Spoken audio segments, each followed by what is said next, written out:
Nih Bahlil ini memang nggak ada matinya, memantik kontroversi dan seterusnya. Lalu sekarang muncul dengan isu gelar akademiknya yang dia tempuh dengan cara oleh banyak orang dianggap tidak normal secara prosedural. Saya tidak tahu ini gejala apa. Kenapa politisi gandrung sekali ingin punya gelar-gelar akademik seperti itu? Yang dilakukan oleh Bahlil itu membuat banyak orang marah. Orang-orang yang sedang menempuh program doktoral S3 marah. Kenapa? Kok dia bisa gitu ya? UI yang katanya ketat tapi bisa meloloskan Pak Bahlil gitu ya. Pertanyaannya begitu. Jadi seolah-olah muncul jargon adalah bukannya Bahlil menyesuaikan peraturan UI, tapi peraturan UI lah yang menyesuaikan Pak Bahlil. Keinginan Bahlil. Jangan-jangan seperti itu ya. Jadi Pak Bahlil ini belum dua tahun nih. Ya udah kan saya pengen cepat gitu. Apa yang salah? Mungkin barangkali begitu ya. Halo sahabat integritas, jumpa lagi di kanal 1 Visi Utama program Buka Kartu. UI diplesetkan menjadi universitas instan.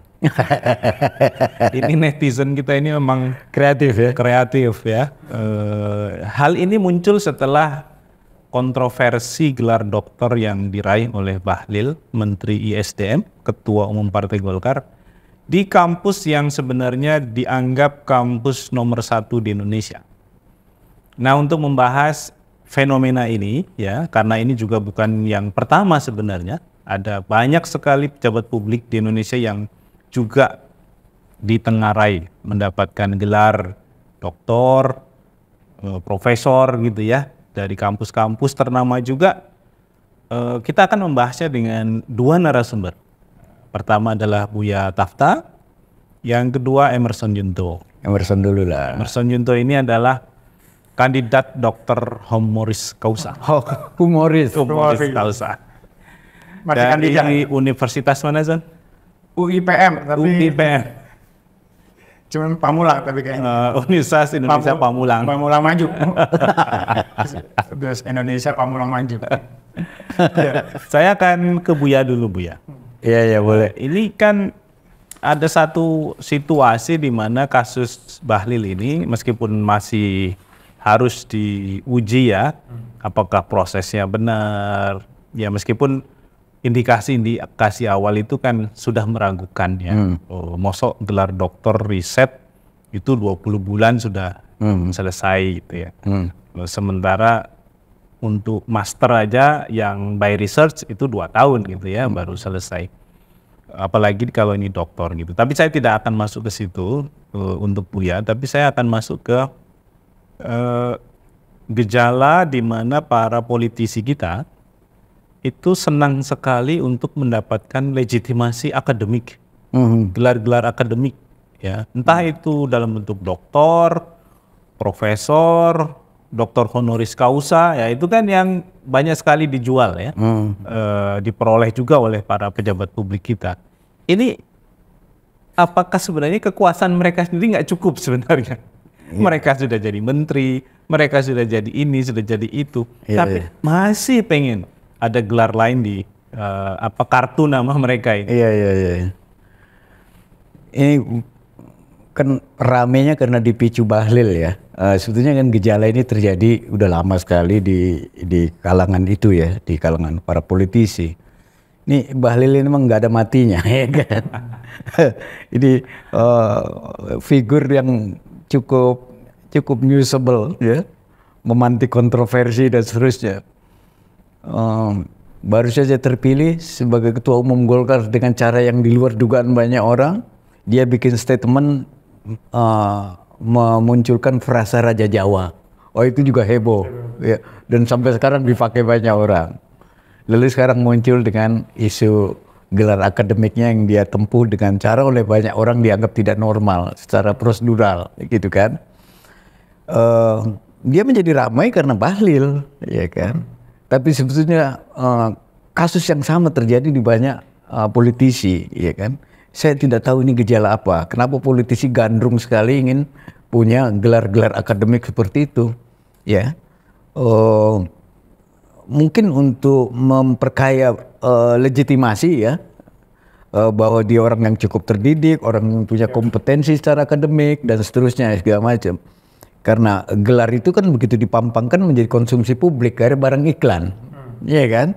Karena itu kalau menjelang pilkada atau menjelang pemilihan legislatif dan sebagainya, itu gelarnya dipakai semua itu di spanduk-spanduk dan sebagainya, ya. Sampai gelarnya lebih panjang dari namanya. Lebih namanya, ya kan. Nah, orang mulai berpikir bahwa ada dua kemungkinan. Pertama, orang itu pintar, ya kan. Artinya menggandrung dengan ilmu pengetahuan. Nggak pernah berhenti belajar. Nggak pernah berhenti belajar, ya, segala macam. Tapi berhenti berpikir. Yang kedua, ya, ini kan selalu munculkan dua penjelasan ekstrim. Pertama, memang orang ini gandrung belajar, ya, dia tidak berhenti, ya, untuk terus memperkaya pengetahuan. Yang kedua, emang pada dasarnya tidak pintar, gitu loh. Karena itu dia butuh pengakuan yang bersifat resmi, gitu kan. Kayak gitu-gitu. Jadi dua penjelasan ini harus kita sampaikan dengan banyak juga yang benar, gitu kan. Ada juga yang benar, gitu. Tapi sejumlah yang lain, kalau itu gelar itu adalah indikator dari capaian, academic achievement segala macam, kan harus ada wujudnya. Yang secara akademik bisa dilihat orang juga. Pertanyaannya, karya mereka apa dari sisi itu, gitu kan? Dan orang berusaha untuk menempuh itu karena sebagian besar itu motifnya lebih pada untuk memperkuat legitimasi dia di ruang publik, ya, di mata publik, bahwa dia terdidik, pintar dan seterusnya, kayak gitu. Atau mungkin dalam kasus Bahlil setelah dia nggak jadi menteri dia mau jadi dosen. Atau mau jadi rektor. Nggak menarik itu, ya kan? Buat mereka nggak menarik. Ya kayak gitu. Sehingga kan muncul beberapa ungkapan plesetan yang sebetulnya agak pejoratif, ya, cynical, misalnya Unpad, ya. Terus pasti doktor. Iya, universitas pasti dokter, karena banyak sekali para politisi yang ambil doktornya di sana yang banyak orang tidak tahu kapan belajarnya, tahu jadi dokter dan seterusnya, kayak gitu kan. Sehingga orang punya dugaan, wah ini penulisnya pasti pakai joki nih, gitu kan. Kapan dia penelitiannya, gitu kan. Macam-macam kayak gitu. Nah, gejala ini merisaukan menurut saya dilihat dari segi kultur akademik. Saya sebetulnya tidak begitu relevan nih ngomong kayak gini, karena saya S1 aja nyaris DO. Nyaris DO. Tapi kan ini lagi-lagi soal peradaban. Biasanya yang nyaris DO itu yang paling pintar. Makanya orang seperti Rocky Gerung misalnya kan, agak sinikal dia melihat yang kayak, ya, profesor, dokter itu bukan ukuran kepintaran, itu tanda lulus sekolah, gitu kan. Jadi administratif penjelasannya. Karena lepas dari cara dia yang agak sinikal kayak gitu, ya, substansinya adalah kalau dia emang orang terdidik, punya academic achievement, ya, macam-macam, harus tercermin dong pada karya yang bersifat ilmiah juga, ya. Dan karya yang bersifat ilmiah itu kan ada disiplinnya sendiri, ya kan, dalam dunia scholar, ya. Bahkan kita mengutip orang aja harus ada perbatim kalau itu langsung dari dia kan, itu kan bagian dari kejujuran, ya, bahwa ini yang kita ucapkan ini bukan sepenuhnya milik saya, tapi ucapan mengutip dari yang lain. Itu kan soal kejujuran, gitu kan. Itu contoh yang paling simpel pada saat kita bikin tesis atau skripsi, ya, atau tulisan apapun kayak gitu-gitu. Jadi betapa kejujuran dalam dunia akademik itu tidak bisa dinego, gitu. Karena itu kan aib paling besar bagi seorang penulis adalah plagiarisme, ya kan, plagiarisme. Habis itu, gitu kan. Orang yang tertangkap basah melakukan itu semua kan kita punya buktinya itu. Beberapa para penulis itu nggak muncul lagi karena punya. Kalau di Indonesia itu nggak hanya plagiarisme, tapi jokism. Dia nggak menggunakan joki. Dia nggak plagiat, cuman dibikinin. Iya kayak gitu. Karena orang kan lalu juga berpikir kalau orang sesibuk itu dia bisa melakukan riset dalam tempo yang begitu singkat dan sebagainya, kapan melakukannya? Kayak gitu. Buya. Oke. Masalah seperti ini kan nggak menjamur atau terjadi setidaknya kalau kampus juga tidak memfasilitasi. Jadi kalau kita melihat sisi kampusnya, apa yang juga terjadi pada mereka sebenarnya? Gini, kampus itu kan institusi, ya kan. Tapi beyond institusi kan sebetulnya dia culture. Ya. Di situ ada soal nilai dan sebagainya, ya kan. Dan kampus itu menjadi pelembagaan dari nilai tadi itu. Tapi tetap saja kampus adalah kampus sebagai institusi yang isinya orang. Di situ ada jabatan, ada soal administrasi, ada struktur dan seterusnya. Kayak gitu-gitu itu. Nah, yang kayak gini kan nggak kedap dari penetrasi yang lain, gitu, ya kan? Saya tidak ingin gegabah menyebut bahwa itu dibayar atau diintimidasi atau apapun namanya ya, segala macam. Saya tidak ingin mengatakan itu, tetapi gejala seperti yang kita ramaikan sekarang seperti Pak Bahlil ini kan orang berpikir ke sana, ya. Bagaimana sebuah riset yang begitu menyangkut isu yang cukup serius ya dilakukan dalam tempo yang begitu singkat, dan orangnya adalah orang yang sangat sibuk gitu kan, sebagai menteri, kapan dia melakukan itu semua? Kalau benar dia bekerja secara serius sebagai menteri, sesuai dengan disiplin ini kan, dunia scholar gitu kan. Lalu belakangan terkonfirmasi bahwa beberapa persyaratan administratif untuk memperoleh gelar doktor itu tulisannya kan dimuat di beberapa jurnal predator atau jurnal yang sama sekali tidak kredibel untuk menjadi saksi keilmuan gitu ya, kayak gitu-gitu. Bahkan sudah tidak ada di apa namanya itu. Ya. Nah ini aku mau masuk ke soal isu integritas institusi ya. Mungkin nanti Pak Eson yang bisa merespon. Karena ya integritas individu itu juga kan dilahirkan oleh sebuah organisasi yang juga punya integritas gitu ya. Dan sayangnya yang terlibat kan bukan orang yang tidak tahu. Yang terlibat adalah para guru besar juga. Mereka-mereka yang tetap bersedia menguji seorang kandidat dokter yang mereka semestinya sejak awal kritis, kalau ini nggak mungkin prosesnya sedemikian cepat sehingga saya bersedia untuk menjadi penguji misalnya ya. Nah, titel guru besar itu kan berangkat dari proses dia mencari ilmu, menggali, mendalami, meriset, eksplorasi, segala macamnya yang tadi. Dasarnya adalah kejujuran. Saya nggak plagiat, saya memproses ini semua dengan ketekunan, dengan kejujuran dan lain sebagainya. Nah, Pak Eson ini kan ahli di bidang compliance ya, dari aspek kebijakan, proses bisnis, regulasi, yang mana ini juga akan mencerminkan seberapa lembaga itu berintegritas atau tidak. Ketika proses-proses bisnisnya itu di-bypass, dicurangi, ya berarti lembaga ini kehilangan legitimasi sebagai lembaga yang berintegritas. Nah, dalam bacaan Pak Eson terkait dengan proses di mana 20 bulan Bahlil bisa menjadi dokter, ada catatan kritisnya nggak soal itu? Jadi kalau dalam konteks Bahlil itu ada 3 isu ya sebenarnya juga diangkat. Pertama adalah soal persyaratan. Kemudian yang kedua soal proses atau prosedurnya. Kemudian yang ketiga itu ada isu soal biaya yang dikeluarkan gitu ya, terkait dengan pencapaian gelar doktor Bahlil gitu ya. Nah, bicara soal persyaratan sama prosedur atau pelaksanaan, acuannya adalah ada peraturan rektor tentang penyelenggaraan program doktor di UI.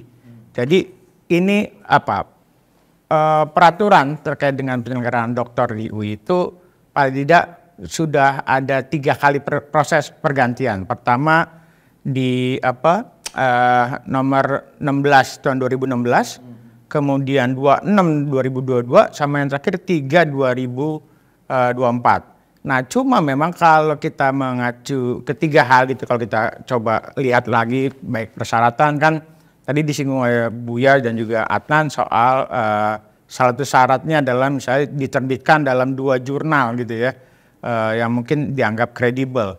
Di luar itu yang juga mungkin perlu dicek ulang adalah soal ada syarat kemampuan bahasa Inggris, ada syarat TPA, tes potensi akademik itu yang wajib lulus begitu ya. Jadi TOEFL-nya mungkin udah 600 ya. TOEFL, jadi syarat TOEFL itu 500 atau IELTS 6. Saya bukan mengecilkan Pak Bahlil, tapi ada informasinya kemampuan bahasa Inggris Pak Bahlil sama saya itu 11-12. Sama dirimu maksudnya? Sama dengan saya gitu ya. Bahwa yang 11 Bahlil. Saya mungkin yang 12 kali. Udah unggul. Betty. Jadi informasinya Pak Bahlil kemampuan bahasa Inggris juga tidak terlalu bagus. Karena kita juga tidak pernah mendengar dia. Betul, tidak pernah mendengar dia menggunakan bahasa Inggris Atau menulis dalam bahasa Inggris gitu ya. Karena kalau kemana-mana yang kita dapat informasi dia membawa penerjemah gitu kalau ke luar negeri. Jadi pertanyaannya adalah betulkah Pak Bahlil nilai TPA-nya 500 TPA-nya memenuhi syarat atau tes TOEFL skornya adalah 500 atau IELTS 6. Nah, ini syarat ini sebenarnya agak tricky begini, Nan. Kalau Pak Adnan atau Buya lihat di beberapa marketplace, itu banyak kasus jual beli nilai TVA.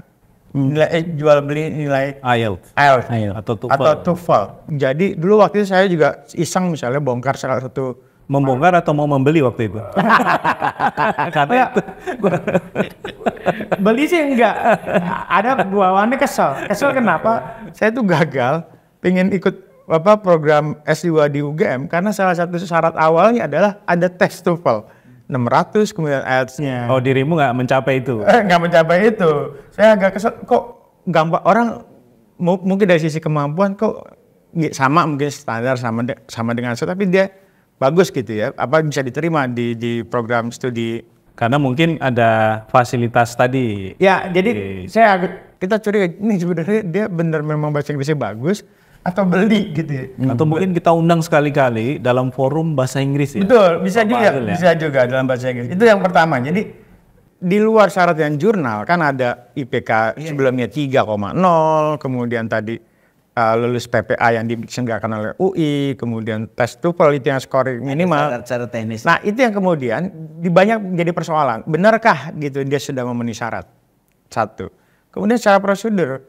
Jadi kalau berdasarkan peraturan rektor UI yang bicara soal penyelenggaraan program doktor, itu kan bicara soal diselenggarakan 6 semester dan gitu ya.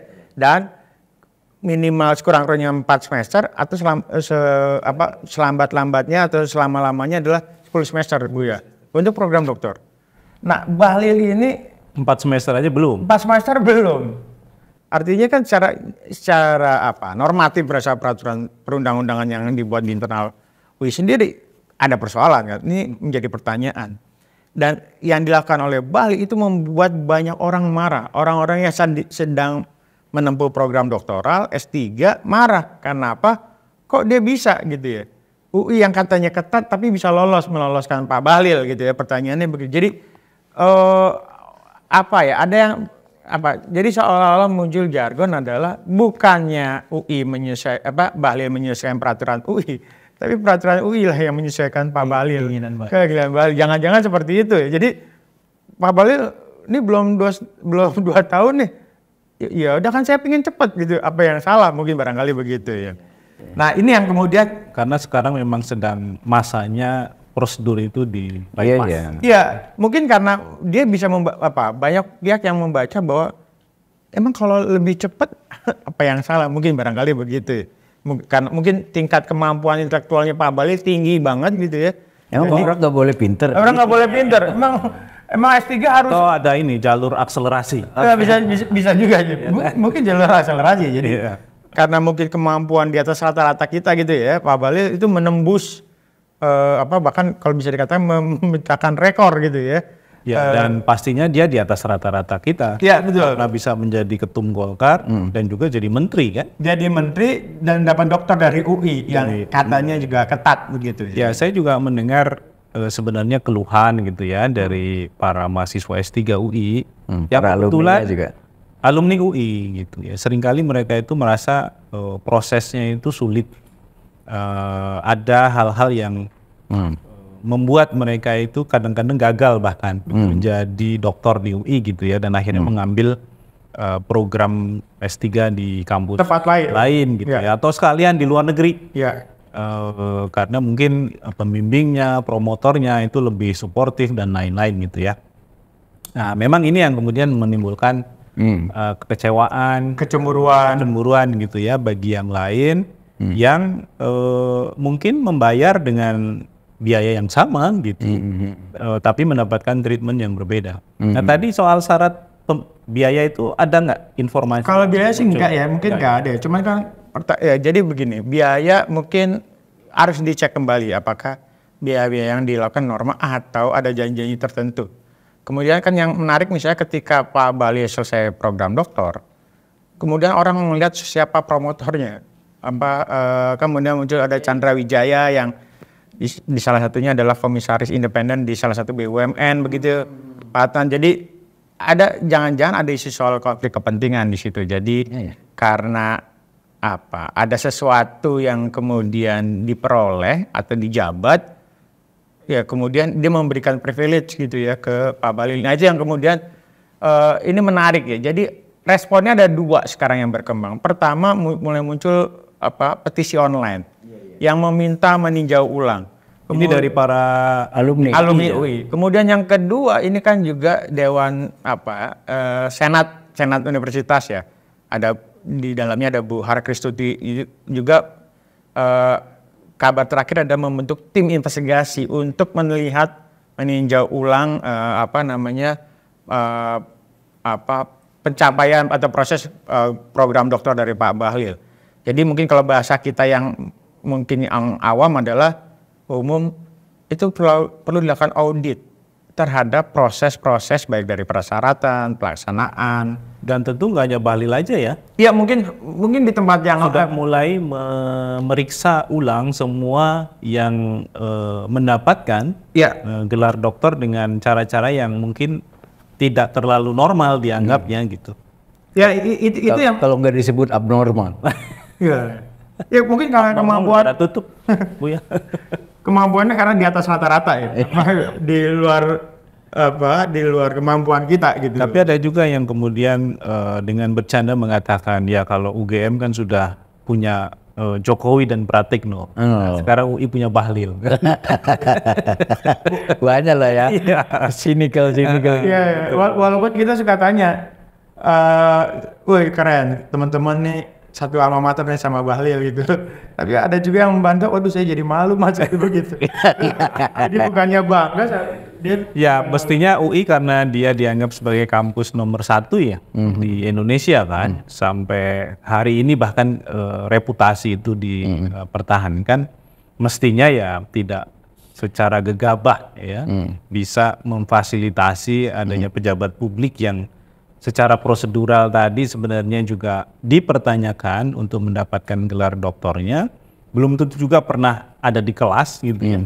Karena bagaimanapun kalau untuk mendapatkan gelar doktor, setahu saya, meskipun saya belum doktor gitu ya, itu kan ada tahapan matrikulasi juga. Ada proposalnya kan. Di situ juga proposalnya harus diuji, kemudian ada kelas khusus untuk penguatan metodologi penelitian. Ada flow itu yang harus dia ikuti. Dan dengan posisinya sebagai menteri sekaligus ketum Golkar, bagaimana dia secara faktual membagi semua itu waktunya gitu ya. Dan hampir mustahil itu dilakukan secara bersamaan kan. Cuma kita harus cek lagi, jangan-jangan UI itu membuka ruang bagi tim namanya. Jadi ini kan maksudnya jangan-jangan Bahlil dan tim sebenarnya dokternya ya, bukan Bahlil aja. Jadi dokter keroyokan. Artinya kan tadi kalau akan bilang cek proses matrikulasi lah atau pengayaan terhadap penelitian dan sebagainya. Itu Bahlil hadir atau ada staffnya yang hadir? Nah itu dia, kan pastinya ada daftar absensi segala macam. Kalaupun ada kelas online ya pasti ada daftar absensi. Dan kemudian kan juga secara etika juga ini pertanyaan juga banyak orang. Sebenarnya untuk penulisan dokter harus sendiri atau boleh tim? Jadi tim ya kan, karena misalnya kalau ketika disertasi dari Pak Bahlil beredar di masyarakat, kemudian dicek lagi di filenya, autornya itu bukan Bahlil, tapi adalah salah satu stafnya misalnya yang dan itu sudah dianggap memang disertasi yang diuji. Ya. Dalam kaitannya dengan gelar doktornya Bahlil sebenarnya. Nah itu yang kemudian Jadi harus jadi salah satu muatan buat proses audit atau investigasi ya. Benarkah layakkah Bahlil mendapatkan gelar dokter dari UI? Dan yang memfasilitasi jika benar itu adalah pelanggaran ya harus diberi sanksi ya, yang sangat tegas gitu ya, karena itu merusak reputasi lembaga akademik ya, sebesar UI ya. Dan yang saya dengar juga misalnya salah satu pengujinya juga adalah orang yang berlatar belakang sastra Jepang misalnya, sesuatu yang nggak ada hubungannya dengan disertasi yang sebenarnya dia buat gitu ya. Kalau itu benar dia yang membuat gitu. Kalau tadi informasi dari Pak Eson penulisnya adalah bersama-sama gitu ya, diduga bersama-sama ya, tentu ini jadi pertanyaan lanjutan yang harus menjadi daftar atau list dari penyelidikan ya yang dilakukan oleh tim internal Universitas Indonesia. Dan saya kira ini juga harus jadi pelajaran bagi kampus lain, meskipun berat ya, berat untuk menghentikan itu semua. Iya, betul. Nah ini pertanyaan terakhir kepada Buya, mungkin nggak sih praktek itu dihentikan, terutama dengan komposisi kabinet yang baru sekarang. Kan ini juga Kementerian Pendidikan dipecah lagi nih. Ada Kementerian Ristek sendiri, ada Kementerian Pendidikan sendiri gitu ya, dasar menengah, dan ada kebudayaan juga terpisah gitu ya. Ini kan berarti ruang untuk mengatur itu menjadi lebih besar, ada di level menteri, itu mungkin nggak? Jangan-jangan Menteri Risteknya juga nanti kena beban dengan misalnya tekanan politik dan lain-lain. Kalau secara normatif sih bukan mungkin, harus ya. Harus karena itu kan betul-betul sebuah gejala yang sama sekali bertolak belakang dengan disiplin dalam kultur akademik di kampus ya, karena soal kejujuran, soal keterbukaan dan seterusnya kan adanya di ranah itu semua kayak gitu-gitu. Dan ini face to face berhadapan dengan gejala kayak gini kan, yang semua orang meragukan prosesnya berlangsung benar, jujur dan seterusnya kayak gitu. Tapi ini yang saya risaukan, yang saya khawatirkan dari tadi ini, kok belakangan ini menjadi di semua lini menjadi permisif terhadap isu-isu moral dan etika ini, gitu loh. Yang saya bilang tadi itu, ya kan? Ini terjadi di semua sektor. Atau jangan-jangan itu tipikal orang Indonesia? Karena yang menarik hasil kajian Kunchoro-Ningrat, salah satu ciri orang Indonesia adalah suka menerobos. Jadi menerobos aturan tadi yang misalnya menerobos lampu merah, menerobos proses gitu ya. Ya taruhlah itu culture ya. Tapi kan culture bukan sesuatu yang given. Dia bisa diubah. Iya kan? Dia bukan takdir yang nggak bisa dirubah gitu kan. Itu ada riwayat yang bisa menjelaskan kenapa orang punya perilaku kayak gitu. Jadi sikap permisif dan apa segala macam itu bukan given gitu loh. Itulah gunanya hukum, untuk memaksa orang menjadi benar gitu kan. Kayak gitu. Nah pertanyaannya adalah tadi yang saya risaukan adalah semua orang permisif terhadap soal-soal kayak gini gitu loh. Yang penting secara prosedural benar. Kayak gitu kan. Karena itu menurut saya sih agak serius soal ini, bukan hanya melulu menyangkut Bahlil ya. Tapi menyangkut sebuah value ya, lingkungan yang sudah kok sedemikian permisifnya terhadap isu-isu yang justru kalau konteksnya tadi perguruan tinggi sangat penting gitu kan. Nah mengapa muncul orang seperti Bahlil ya, saya sebetulnya menyimpan rasa kagum yang luar biasa terhadap Bahlil ini ya. Betul, kita semua Pak kagum kan? Kagum tanda kutip ya. Tanda kutip ya, gede kutipnya. Kutipnya gede. Karena ini punya sikap percaya diri yang penuh. Orang yang punya sikap percaya diri yang penuh kayak gini kan penjelasannya cuma dua. Dia merasa benar sekali atau dia sudah terlanjur salah. Gitu kan? Untuk mempertahankan kesalahan kan harus merasa benar. Gitu kan? Kayak gitu-gitu. Jadi gejala seperti ini kan terjadi di banyak aktor yang lain. Ya kayak gitu kan. Dia tahu bahwa ini salah tapi dia cukup pede untuk mengatakan bahwa ini benar karena ada alasan proseduralnya. Gitu kan? Kayak gitu. Jadi misalnya reaksi Bahlil ketika disampaikan bahwa dua jurnal itu tadi predator, dia seperti kaget. Saya tidak tahu, belakangan ini saya menyesal itu kalau itu benar, kayak gitu-gitu kan. Ya orang kalau mulai ada kecenderungan kalau udah minta maaf orang menerima nih. Iya kayak gitu. kayak gitu. Jadi reaksi yang bersifat moral kayak gini kan sebetulnya seiring perjalanan waktu senyap sendiri. Dia tidak menggugat status dia sebagai dokter kan. Jadi mengikat sudah ya kan. Sama saja dengan keputusan MK ya kan. Walaupun digugat secara moral tapi kan legally dia halal gitu kan. Sah. Kecuali tim pemeriksa di UI mengatakan prosesnya tidak sah kan. Prosesnya tidak sah. Iya, sehingga gelarnya bisa dicabut. Tapi kita lihat nanti kan apakah benar dicabut atau tidak. Itu kan baru tekanan moral yang berharap ada implikasi administratifnya, ya kan? Artinya dia dicabut atau apalah segala macam. Itu kan sesuatu yang sama sekali belum terjadi, gitu kan? Nah, yang jadi pertanyaan adalah, ya kan? Sekarang ini semua institusi, ya segala macam yang itu bisa di approach untuk kepentingan vested interest tertentu. Termasuk institusi agama. Termasuk institusi agama segala macam. Makanya ini institusi adalah satu hal, value adalah hal yang lain. Gitu loh maksud saya. Institusi itu isinya orang, ya, punya daging, punya perasaan, punya hasrat, punya gairah, punya impian tertentu yang sama sekali belum tentu ada relevansinya dengan dunia nilai. Gitu. Kayak gitu-gitu. Dan begitu jatuh pada orang itu, polisinya itu bisa sama sekali berbeda dengan value yang melekat pada institusi itu. Gitu. Tapi dia bisa buang badan karena secara prosedural ada penjelasannya seperti yang dilakukan oleh Humas UI itu. Kayak gitu kan? Alasannya sebetulnya administratif. Walaupun itu dibantah orang juga, ya kan? Kayak gitu. Tapi kan dia punya alasan untuk menjelaskan, gitu kan? Nah, gejala seperti ini semakin banyak. Sikap permisif kayak gini terhadap isu-isu moral yang sebetulnya sangat jelas melanggar, kayak gitu-gitu. Karena ya ini biasanya melekat pada orang yang punya vested, gitu kan? Mungkin dia sudah mengukur resikonya, ya paling ini cuma reaksi sesaat di ruang publik, tapi setelah itu senyap. Tapi kalau kepentingan kan jalan terus, gitu. Ya kan?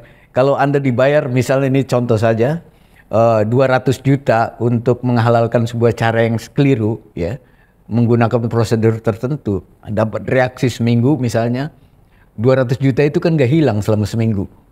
Ya, Anda bisa pakai untuk apa saja. Itu. Saya tidak ada kaitannya dengan UI ya, segala macam kayak gitu. Artinya soal pragmatisme, vestige segala macam itu dia pertaruhkan gitu dengan nama buruk yang sesaat. Gitu. Ya, itu juga terjadi pada teman-teman kita ya, yang dulu ada satu garis dengan kita, tapi kemudian dengan interest yang berubah, ya mereka berkorban untuk nama baiknya dihancurkan untuk sesaat. Karena setelah itu mungkin masyarakat juga udah lupa.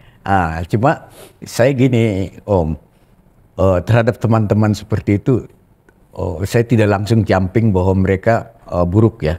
Karena jangan-jangan mereka sedang bertaruh nih, mumpung saya punya kekuatan resmi, punya kekuasaan resmi untuk berbuat sesuatu. Mengkoreksi dari dalam. Dari dalam, ya kan? Mengkoreksi dari dalam atau menikmati dari dalam? From within, dari dalam, ya segala macam. Karena itu, makanya reaksi saya terhadap kabinet ke depan itu, saya tidak punya pikiran buruk tentang mereka, ya. Tapi saya punya cadangan waspada, ya, untuk melihat apa yang mereka lakukan ke depan. Jadi namanya kabinet harap-harap cemas. Kira-kira begitu ya? Iya kan? Kayak gitu. Bukan Indonesia emas, Indonesia cemas. Ya kan saya kenal juga beberapa orang yang dulu aktivis segala macam kayak gitu, yang dulu bahkan against ya terhadap Jokowi, terhadap Pak Prabowo dan seterusnya. Dan sekarang ada di dalam. Sekarang ada di dalam. Saya menyimpan sedikit harapan positif bahwa jangan-jangan mereka berpikir ingin melakukan sesuatu yang baik dari dalam, gitu kan? Karena itu, let's see, gitu kan? Oke. Buya, Pak Eson, terima kasih. Demikian sahabat integritas, kita tunggu hasil dari tim pemeriksa ya di Universitas Indonesia. Bagaimana ujungnya? Kita berharap ujungnya tentu baik bagi semua, baik bagi penguatan value universitas gitu ya, integritas organisasi di lembaga-lembaga ilmiah dan lembaga-lembaga pendidikan. Kita tidak ingin fondasi dasar dari mereka hancur gara-gara kepentingan 1-2 orang yang harus difasilitasi.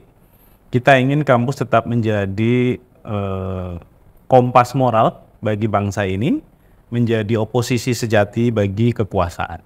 Bukan sebaliknya. Demikian sahabat integritas, bincang kita. Kita jumpa lagi di lain waktu. Sampai jumpa.